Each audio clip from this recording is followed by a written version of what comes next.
इसी प्रकार अन्य प्रसंगों को श्रवण करने के लिए महाराज श्री के एकमात्र अधिकृत ऑफिशियल यूट्यूब चैनल को सब्सक्राइब करके बेल आइकन को अवश्य दबा दें।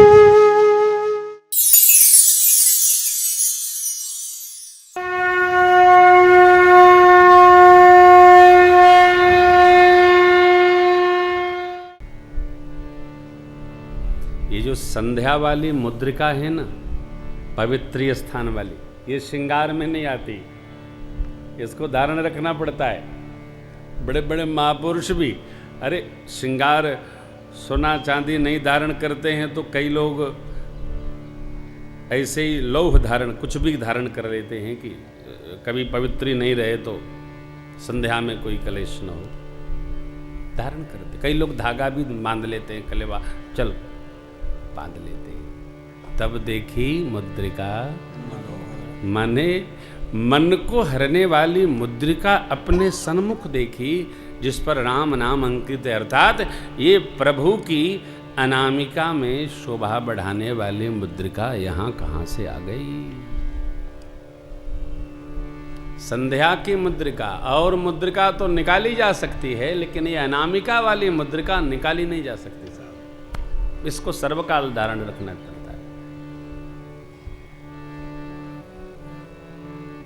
शरीर स्तर पर चर्चा समाप्त हो गई, अध्यात्म की तो छोड़ दीजिए, संसार के स्तर पर तो चर्चा खूब हो रही है। जीवात्मा के इस शरीर पर जो ये पंच तत्व से निर्मित है, इस पर चर्चा समाप्त हो गई है। और थोड़ा ऊर्ध्वगति करके मानसिक स्तर पर और फिर आध्यात्मिक स्तर पर, वो तो बहुत दूर की बात है साहब। हम सरकार उज्जैन महाकुंभ पर्व पर कथा कर रहे थे, प्रातस्मरणीय गीता भवन वाले महाराज जी अहमदाबाद कथा हुई तो कथा चल पड़ी, शिव विवाह चल रहा था। बाद में जब आशीर्वाद देने का क्रम आया तो प्रातस्मरणीय निर्वाण पीठाधीश्वर पूज्य स्वामी विश्वदेवानंद जी महाराज उन दिनों वहीं कथा हो रही थी, स्मरण है। फिर महाराज जी बड़े रुष्ट हुए और फिर वो प्रवाह उनका चला। फिर मुझे बुलाए, बोले देखो मैं तुम पर रुष्ट नहीं हूँ, मैं ये सोच रहा हूँ कि जहाँ पर गीता उपनिषद की चर्चा में महात्माओं को संवाद बनाना चाहिए, उपनिषद की व्याख्या होनी चाहिए, वहाँ ये सब लोग बैठ के कथा सुन रहे, तो आखिर समाज को सनातन संस्कृति को सामग्री कहाँ से प्राप्त हो। आप तो खेती बनाते हो साहब, आप खेती बनाते हो, आपकी बनाई गई खेती पर हम लोग वेदांत का पौध लगा करके समाज के कल्याण की कुछ न कुछ रत्न देते हैं, परंतु ये लोग चिंतन सत्र न करके और सब इसी में लग गए हैं। फिर अगले दिन से संध्या बेला में प्रारंभ हुआ। भाव कहने का ये है, आप लोग भगत हैं, आप जब निवास पर भी मिलने आते हो तो जगत के अलावा कोई चर्चा नहीं। महाराज यहाँ बहुत दर्द है महाराज, पूरा शरीर स्तर। महाराज बच्चा हमारी बात नहीं मानता है तो उसमें कथावाचक क्या करेगा, तुम्हारे घर में चल के बच्चा थोड़ी बन जाएगा। पूरी दुनिया है, पूरी दुनिया में बहुएं एक जैसी हैं, पूरे दुनिया में लोग एक जैसे हैं। ये कलयुग है, कलयुग में जो हैं सब समान है साहब, कहीं कोई अंतर नहीं है। जिसके घर में श्री रामचरितमानस जी बच्चा बच्चा पढ़ता है समझता है, केवल उसी के घर में राम राज्य है और शेष जगह कलयुग राज समझो। जहां पढ़ी जाती है और समझी जाती है मानस, उनके मानस में राम जी का स्वभाव आ गया। वहां त्याग ही त्याग है, वहां कोई विवाद नहीं है, वहां केवल प्रेम संवाद है। राम जी के अंगुरी अनामिका में शोभा बढ़ाने वाली मनोहर, ये मन को हर लेने वाली मुद्रिका मां के सन्मुख आई। मां को आश्चर्य हुआ, चकित आश्चर्य भाव से मां मुद्रिका को देख रही हैं। देखकर मां ने पहचान लिया कि तो सरकार के अनामिका में शोभा बढ़ाती थी। प्रसन्नता हुई, प्रभु ने लगता मेरे मंगल के लिए भेज दिया। मैंने महापुरुषों से ऐसा सुना है कि मुद्रिका अजेय है। मुद्रिका प्रभु तो अजेय है ही हैं, मुद्रिका अजेय है, अर्थात मुद्रिका को कोई जीत नहीं सकता है। मुद्रिका स्वयं में अजेय है। मेरे सरकार का जितना भी आभूषण है, अलंकरण है, ये कोई मानवकृत नहीं है, सब दिव्य है। परमात्मा श्री कृष्ण ने गीता जी में कहा है, पार्थ जन्म कर्म च में दिव्यम, मेरा सब कुछ दिव्य है। तो मैं ये सब संसार का न समझना, ये सब दिव्य है। परमात्मा का अलंकरण भी, आपको एक प्रसंग निवेदन करूं, जगदम्बा का चित्रकूट के पावन प्रदेश में जब भगवान श्री रघुनाथ जी ने अलंकरण किया है,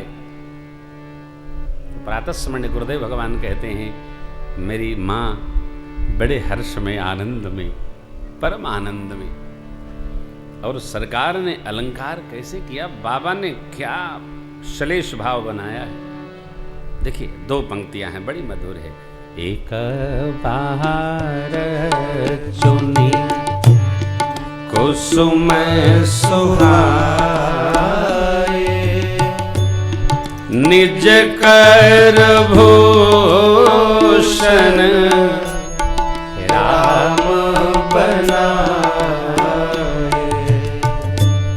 सीता ही पहिरा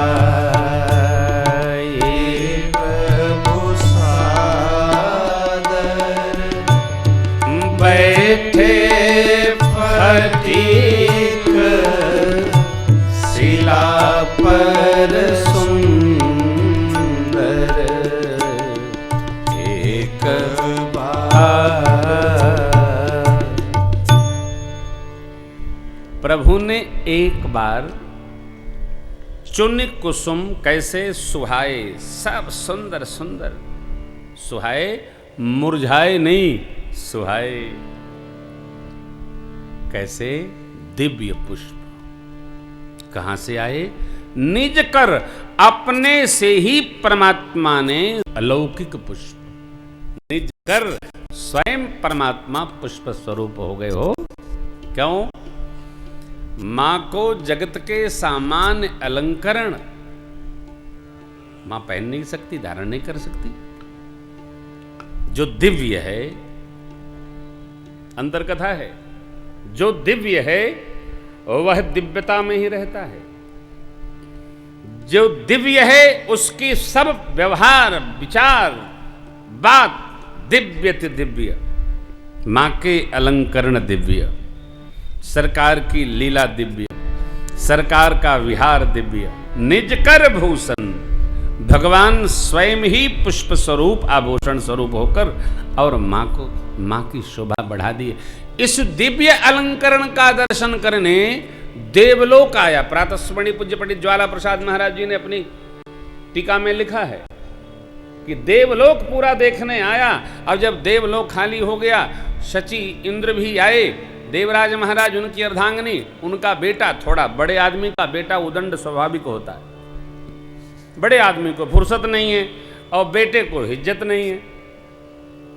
और जो बड़ा इतना हो जाए कि अपने बेटा बेटी के लिए समय नहीं, फिर भगवान मालिक है, फिर इतना समय मिलेगा कि समय समय रह जाएगा।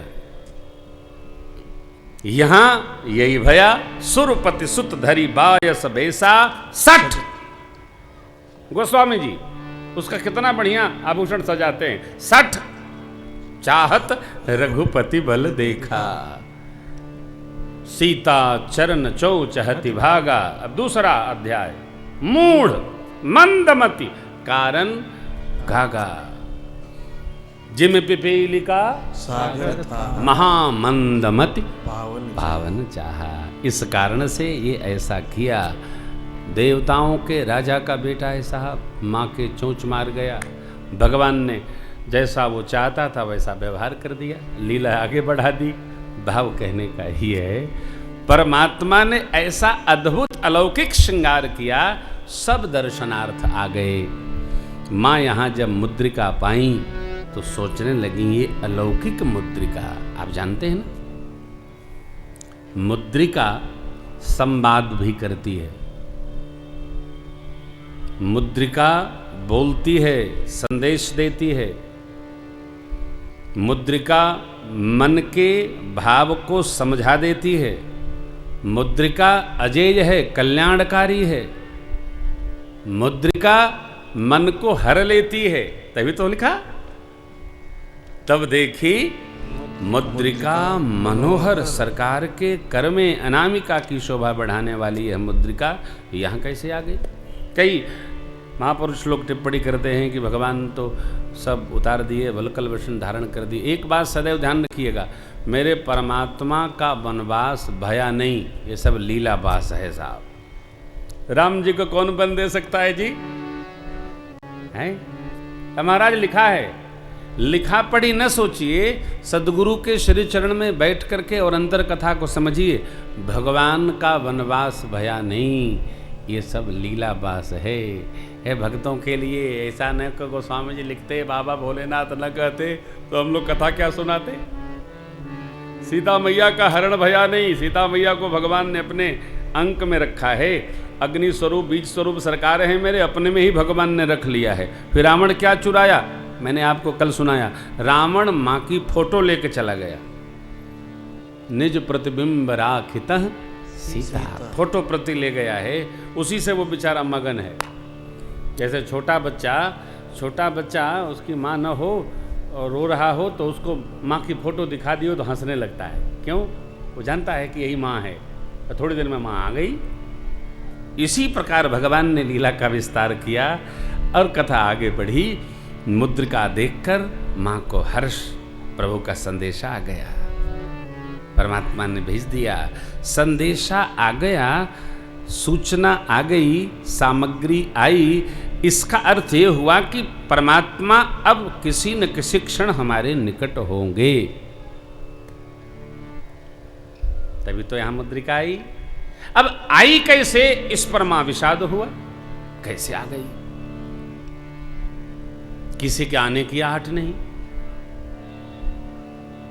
कोई दिख नहीं रहा है। प्रसन्नता इसलिए भगवान की मुद्री आई। मुद्री की क्या विशेषता है जानते हैं, मां भी जानती हैं, प्रभु जानते हैं। कौन जो साथ रहता है वो एक एक वस्तु जानता है साहब।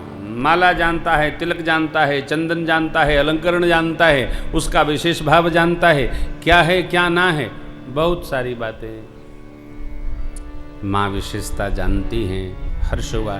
कई महापुरुषों ने चिंतन दिया है कि यह मुद्रिका तो सीता मैया की ही थी और सीता मैया ने केवट जी को देने के लिए प्रभु को दिया, सो भगवान ने उसको धारण कर लिया। भाई ये बात बैठती नहीं है। कारण अब हमारी धर्म पत्नी की मुद्रिका हमारे हाथ में कैसे आ जाएगी? स्त्री की अंगुली थोड़ी पतली होती है, पुरुष की अंगुली मोटी होती है। अच्छा, माताओं की अंगुली अंगूठी अलग प्रकार बनती है और पुरुषों की अंगुली, जगत का जीव भले धारण कर ले साहब, लेकिन जगत के परमात्मा पिता जगदीश अर्धांगिनी की अंगूठी काहे धारण कर लेंगे भैया? कदापि नहीं करेंगे। जब हम लोग नहीं कर पाते हैं तो ये हमारे बाप काहे करेंगे साहब? कदापि नहीं। और ध्यान रखिएगा, वहां परमात्मा ने लिया नहीं, साफ साफ लिखा,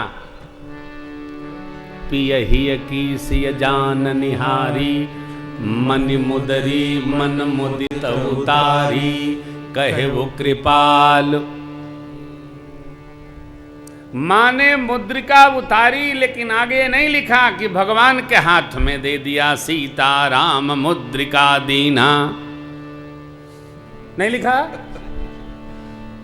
परमात्मा ने कहा, देखिए थोड़ा सरकार का अन्यथा न लेंगे, थोड़ा बच्चे हैं, थोड़ा विनोद भाव है। किसी की पत्नी बहुत समझदार हो, पति थोड़ा पत्नी से कम समझदार होता ही है, दोनों बाजार चले जाएं तो पत्नी सामान भी पैक करेगी और पति केवल झोला उठाएगा। काउंटर पर हिसाब करो मैं आ रही हूं, तो पति हिसाब करेगा, लेकिन पैसा वो पत्नी के ही पर्स से निकलेगा। और पत्नी गिनने के लिए दुकानदार को भले दे दे, लेकिन अपने देवता को नहीं देगी, उसको डर रहता कहीं रख न ले। यहाँ कोई भी स्त्री सहज भाव में कोई भी सामान देगी साहब, व्यवहार करेगी, तो केंद्र में दूसरा व्यक्ति नहीं चाहिए, वो सीधा संवाद करती है। ये तो सरकार, हमारे अलबेले सरकार है। नहीं, क्यों स्त्री धन को स्पर्श करना, कदापि नहीं। जगत का व्यवहार है। विवेकी पुरुष जो सामग्री अर्धांगिनी को दे देता है, स्पर्श नहीं करता है। तुम्हारा तुम जानो, तुम्हारा काम जाने। हाँ, सावधान, बड़ी सावधानियां, बड़ी बड़ी सावधानी है साहब।